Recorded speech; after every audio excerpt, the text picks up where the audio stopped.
तो अब हम बिल्कुल एक फ्रेश टॉपिक डिस्कस करने वाले हैं, ब्रेक इवन पॉइंट। ये ब्रेक इवन पॉइंट होता क्या है समझते हैं। कैसा लग रहा है चैप्टर? ये बोरिंग सा लग रहा है, इंटरेस्टिंग लग रहा है, मज़ा आ रहा है? ओके, देखो पढ़ाई, मेरा मानना भी यही है, पढ़ाई ना आपको ऐसा लगना चाहिए, फील करना चाहिए, गहराई समझो, फील करो, मतलब मज़ा सा आना चाहिए। कॉन्सेप्ट देखो, मैंने आपको जो एग्जांपल थे जींस का दिया, ये तो नहीं कि जींस के बारे में कोई ऐसा बहुत बड़ा एग्जांपल दे दिया।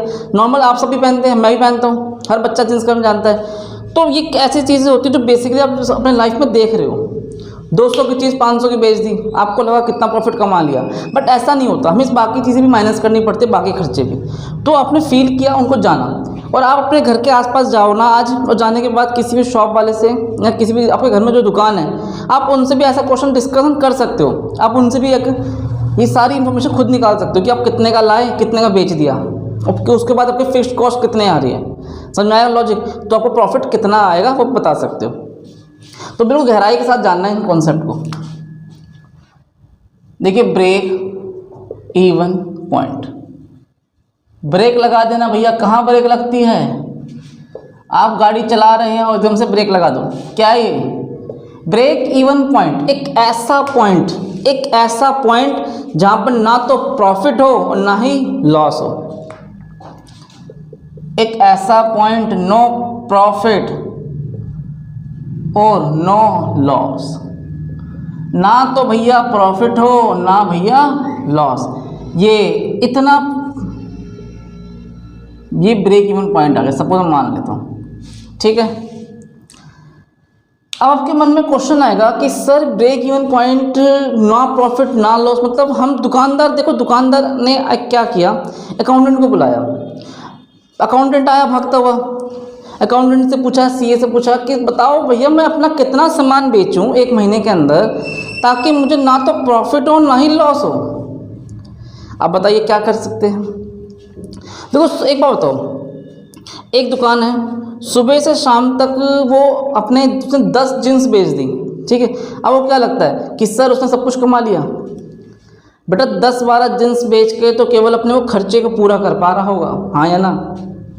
जो भी 10 जींस बेच के जो उसने कमाया, उसका जो प्रॉफिट निकला, उससे फिक्स्ड कॉस्ट माइनस कर लेगा पर डे के हिसाब से, ठीक है ना। अपने खर्चे पूरे कर लिए, अपने कहा भाई मैं तो कुछ कमाया ही नहीं। अब जो एक्स्ट्रा बेच रहा है तब आपको लगेगा हाँ अब उसकी जेब में पैसा जा रहा है।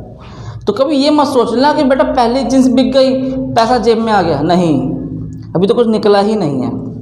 बात क्लियर है? तो हमें वही बात जाननी है, कितना सामान बेचे, ना तो हमें प्रॉफिट और ना ही हमें लॉस। एक बात बताओ, सबसे स्टार्टिंग में क्या लिखते हैं? सेल। क्या लिखते हैं फिर? Variable cost. फिर क्या लिखते हैं बेटा? कंट्रीब्यूशन। फिर क्या करते हैं? Minus fixed cost. यहाँ प्रॉफिट या लॉस नील है, ना तो प्रॉफिट होना चाहिए ना ही लॉस होना चाहिए। हमें कितना सामान बेचे इतना बता दो, हमारा काम चल जाए। फिक्स्ड कॉस्ट क्या लिखा था मैंने अभी? 1 लाख रुपए। मैं वही एग्जांपल दोबारा ले रहा हूँ। देखो यहाँ जीरो आने का मतलब क्या है कि अगर कंट्रीब्यूशन भी 1 लाख है तभी तो जीरो आ रहा है, कंट्रीब्यूशन भी 1 लाख और हमारा फिक्स्ड कॉस्ट भी 1 लाख, तो एक में से एक गया जीरो। कोई दिक्कत? अब हमारा भैया कंट्रीब्यूशन मिल गया मुझे 1 लाख रुपए, काम तो मेरा चल गया कि अगर मेरा कंट्रीब्यूशन 1 लाख का होगा तो ना तो मुझे प्रॉफिट होगा और ना ही मुझे लॉस होगा।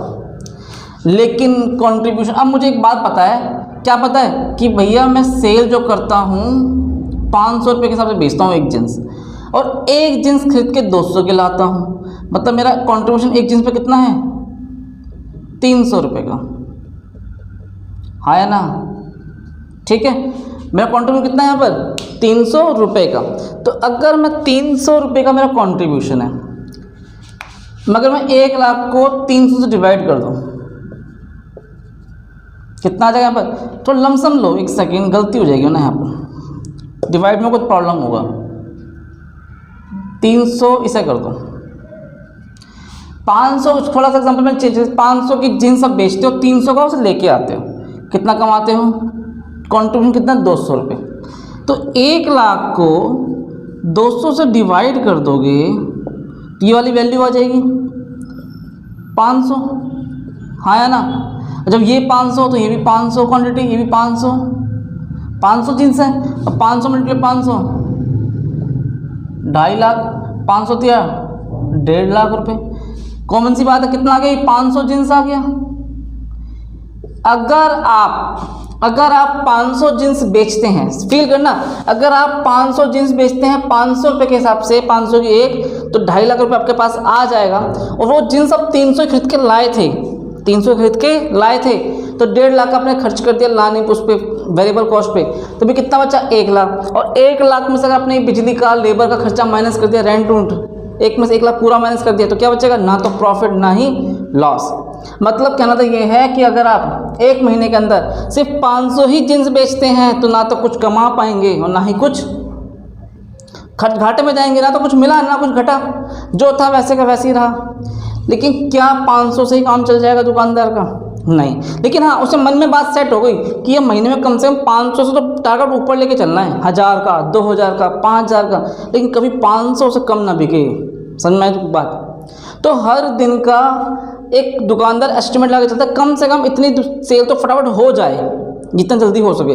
उसके बाद जितना भी होगा उसका क्या है, एक प्रॉफिट बन जाता है। बात क्लियर है? कौन सा समझ में आया? लेकिन यहाँ तो देखो मैंने डायरेक्टली आपको समझाया था रफली, लेकिन फॉर्मूला क्या बनेगा, break even point in units में बात करेंगे अभी हम। आपकी 5000 यूनिट्स में आया ना, 500 जींस आया यूनिट्स में आया। फॉर्मूला क्या बनेगा, total fixed cost divide by contribution per unit. Contribution बेटा फिक्स को कितना था, 1 लाख रुपए, और 1 यूनिट पे कितना कंट्रीब्यूशन था आपका, 200 रुपये।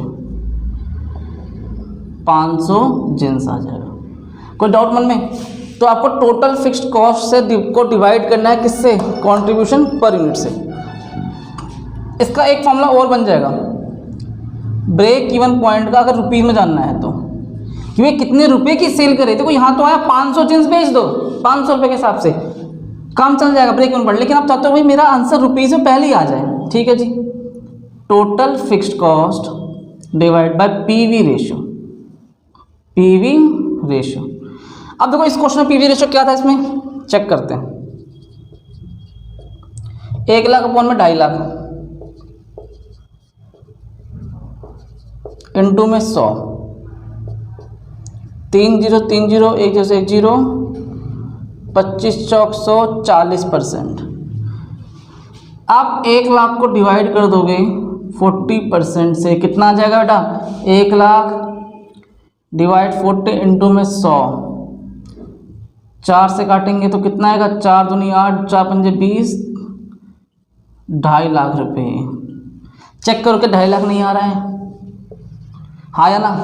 तो 2 फॉर्मूले आपके तैयार हो गए हैं। एक तो total fixed cost contribution per unit वाला, अगर पर यूनिट का निकालना है, कंट्रीब्यूशन 1 यूनिट में कितना कमाया आपने, कंट्रीब्यूशन है आपका, तो आपको बस ब्रेक इवन पॉइंट आ जाएगा यूनिट्स में। अगर आप रुपीज़ में जानना चाहते हैं तो डिवाइड कर दोगे इसे पीवी रेशियो से। एक फॉर्मूला इसका और बन जाता है यहीं से, total fixed cost divide by contribution into में सेल। कोई डाउट बेटा मन में? कंट्रीब्यूशन इनटू में सेल। देखो जैसे 1 लाख का आपका फिक्स्ड कॉस्ट था, कंट्रीब्यूशन कितना है आपका एक जींस पे, 200 रुपये, और 500 की आप इसे बेचते हो, ये कितना है, 50,000 इंटू 5, 2.5 लाख रुपए। कोई दिक्कत? तो कंट्रीब्यूशन पर यूनिट कितना था और सेल पर यूनिट कितना था। कोई डाउट बेटा मन में? तो 3 फॉर्मूले आपके तैयार हो गए। एक तो ये बॉक्स में लिख दूं मैं, और एक ये वाला टोटल फिक्स्ड कॉस्ट अपॉन में कंट्रीब्यूशन इनटू में सेल, और एक यहाँ से ब्रेक इवन पॉइंट का क्या होता है, टोटल फिक्स्ड कॉस्ट अपॉन में पीवी रेशियो। तो 3 फॉर्मूले हैं जिससे आपको काम चल सकता है कोई फॉर्मूला लगाकर। तीनों द्वारा देखो, टीएफसी टोटल फिक्स्ड कॉस्ट ऊपर रहेगा, बट्टे में कंट्रीब्यूशन पर यूनिट वाला, या पीवी रेशियो से डिवाइड कर देंगे तो भी आ जाएगा, और कंट्रीब्यूशन इनटू में सेल कर देंगे तो भी बात बन जाएगी। इसे नोट करूँ।